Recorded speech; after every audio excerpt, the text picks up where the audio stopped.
warahmatullahi wabarakatuh. Hari ini Bu Ika akan membahas uji kompetensi 1 di halaman 17 kelas 8. Oke, untuk nomor 1. Perhatikan pernyataan berikut. Ciri-ciri GLB artinya gerak lurus beraturan. Yang benar adalah, yang sesuai adalah kalau GLB gerakannya konstan. Lintasan lurus betul, bergerak percepatan akselerasinya 0 betul, percepatannya gerak stabil betul. Kalau percepatan gerak berubah, salah ya. Ini khusus untuk GLBB. Jadi jawabannya adalah A. Oke, nomor 2. Diketahui mobil dengan kecepatan 72 km per jam. Kecepatan mobil yang dinyatakan dalam SI satuan internasional yaitu meter per sekon. Lihat, 72 km per jam. Jadikan meter per sekon. 1 kilometer sama dengan 1000 meter. 1 jam sama dengan 3600 sekon. Jadi kalau ada 72 km per jam, 72 dikali 1000 meter dibagi 3600 sekon. Jadi ini nolnya boleh dicoret. Nah, 2 saja. 72 dibagi 36 adalah 2. 2 kali 10 sama dengan 20 meter per sekon. Jadi jawabannya adalah yang B. Oke, kita lanjut. Nomor 3. Seorang anak mengendarai sepeda menempuh jarak 100 meter dalam waktu 20 detik. Maka kecepatan velocity adalah rumusnya jarak dibagi waktu. Jaraknya ini 100, waktunya adalah 20. 100 dibagi 2, ini meter per sekon. Jadi jawabannya 5. Oh, ini ada 0 ya. Nah, berarti 5 meter per sekon. Jadi jawabannya adalah yang C. Nomor 4. Hukum 2 Newton. Hukum 2 Newton menyatakan bahwa, nah ini jelas, kalau hukum 1 tentang kelembaman total gaya sama dengan 0. Untuk 2 Newton berarti sigma F sama dengan M kali A. Ini hukum 2 Newton. Nah, berarti gaya yang bekerja pada benda sebanding dengan percepatan benda tersebut. Sudah jelas ya jawabannya A. Kita lanjut ke nomor 5. Nomor 5 itu ditanyakan adalah besarnya force gaya yang bekerja. Diketahui ini masanya ada 1500 Newton. Akselerasi percepatannya adalah 4 meter per sekon kuadrat. Maka untuk menghitung force gaya, kita pakai rumus hukum 2 Newton. F sama dengan M kali A. Masukkan M-nya 1500 dikali akselerasinya 4. Jadi jawabannya adalah 6000 Newton. Jadi jawabannya adalah yang D. Selanjutnya untuk nomor 6. Nomor 6 itu adalah grafik hubungan antara kecepatan terhadap waktu pada gerak lurus beraturan. Ini artinya GLB. Untuk GLB kecepatannya adalah konstan tetap. Berarti jawabannya adalah yang ini. Jadinya B. Kalau ini dipercepat, GLBB dipercepat. Ini GLBB diperlambat, ini GLBB dipercepat. Grafiknya naik, ya. Oke, lanjut nomor 7. Nomor 7 ini ditanyakan adalah titik-titik pada tikar temer. Jenis gerak yang dihasilkan adalah karena ini semakin renggang. Kalau dia mati ini semakin renggang, maka ini artinya geraknya semakin lama semakin dipercepat. Ya, kalau dipercepat, ya dari lambat menjadi renggang. Ya, lambat ke renggang. Kalau dibalik renggang ke rapat itu diperlambat. Berarti catnya GLBB dipercepat. Oke, kita lanjut nomor 8. Grafik kecepatan terhadap waktu pada gambar disebut adalah, ini artinya tadi kalau grafiknya turun tadi, ini berarti kalau turun artinya GLBB berubah peraturan diperlambat kan. Dari sini velocity-nya 0. Jadi jawabannya adalah yang C. Oke. Lanjut nomor 9. Pernyataannya berhubungan dengan fungsi tulang.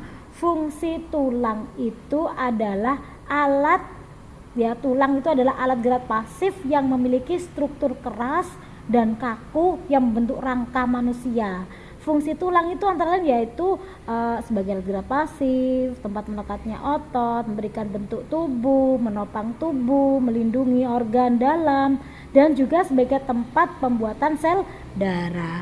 Oke, kita bisa jawab. Jadi hubungannya fungsi dengan tulang, kira-kira jawabannya adalah yang apa? Ya, benar. Jawaban adalah yang B, ya, bukan aktif. Kalau aktif ini berarti salah ini ya.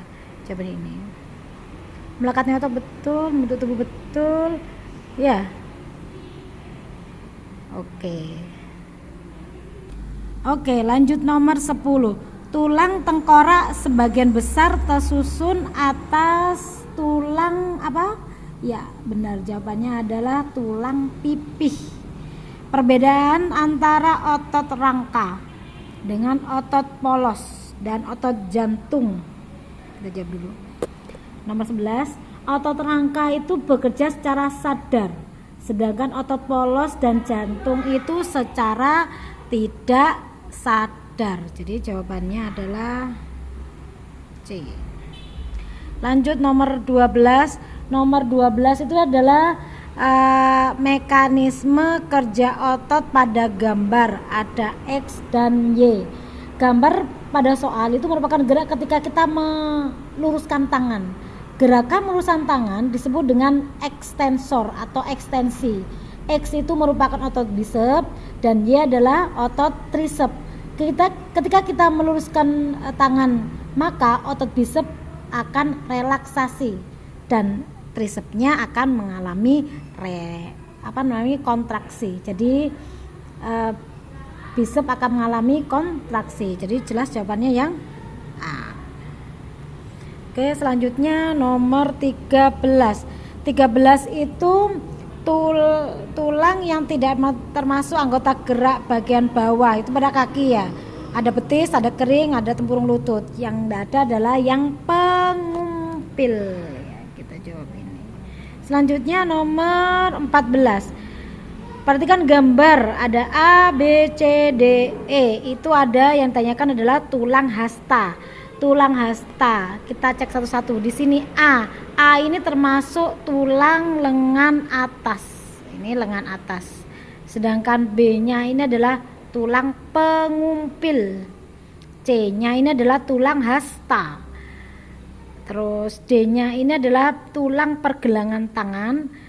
E-nya itu adalah tulang jari tangan. Jadi jawabannya apa? C ya. Lanjut nomor 15. Gambar di bawah ini posisi dulu yang menyebabkan kelainan tulang lordosis. Lordosis itu membungkuknya ke depan. Jadi gambar yang sesuai adalah yang D. Selain itu, selain lordosis itu ada yang namanya kifosis. Kifosis itu membungkuknya kalau ini ke depan, ini ke belakang. Terus ada juga kifosis. Selain kifosis ada apa lagi? Skoliosis, itu menekuk ke samping. Seperti mana ini? Kalau ini normal lurus, ini ke samping. Kita lanjut ke nomor 16. Fungsi rangka melindungi organ internal atau bagian dalam tubuh yang melindungi jantung dan paru-paru serta otak. Itu adalah tulang rusuk dan tulang tengkorak. Rusuk ini bagian jantung, kalau tengkorak untuk ini apa namanya, otak ya. Nomor 17 ini jenis sendi pada huruf X ini termasuk adalah sendi engsel. Gerakannya satu arah. Nomor 18, ciri-ciri otot jantung ditunjukkan oleh nomor, kita baca dulu. Otot jantung itu otot yang bersifat involuntar atau hanya terdapat di organ jantung saja. Ciri-cirinya itu bentuk selnya silindris, memanjang dengan serabut bercabang, Memiliki satu atau dua inti sel yang terletak di tengah. Sifat kerjanya di luar kesadaran, tidak mudah lelah, hanya ditemukan di organ jantung saja. Jadi sesuai dengan yang tadi, jawabannya 1 benar, 2 tidak ya. Bentuknya silindris memanjang dengan serabutnya bercabang. Jadi jawabannya 1, 4, dan 5. Nomor 19, persamaan antara otot polos dan otot jantung. Otot polos, kalau otot jantung ini jaringan otot yang bersifat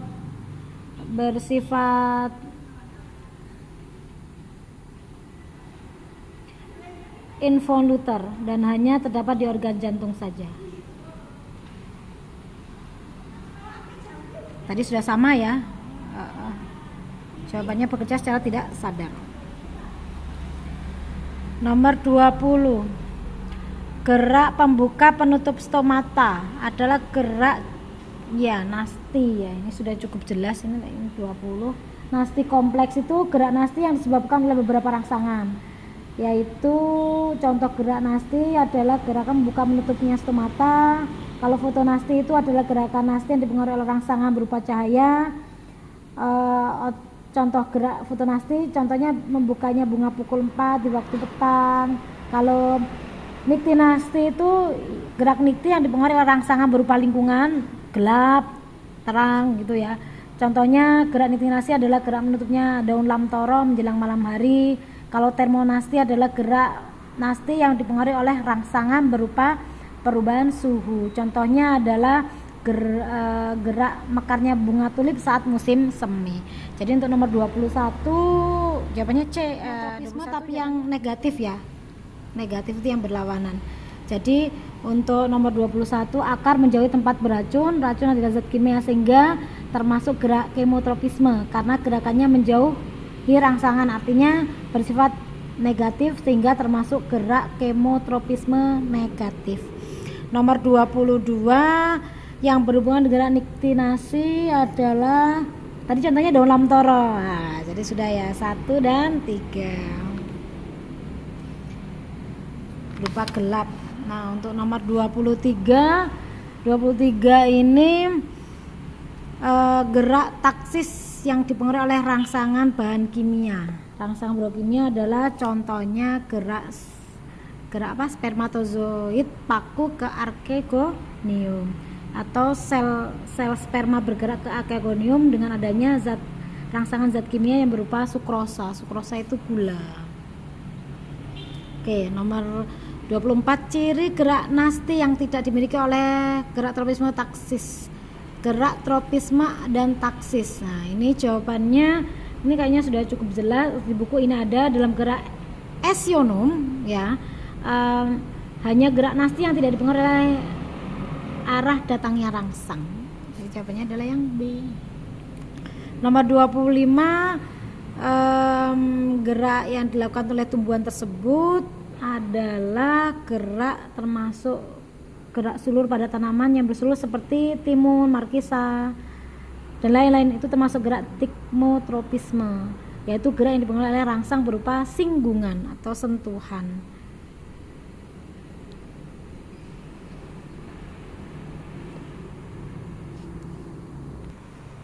Oke, sudah 25 soal. Mudah-mudahan bermanfaat. Sekian, terima kasih. Jangan lupa like, komen, dan subscribe. Sampai jumpa di video selanjutnya.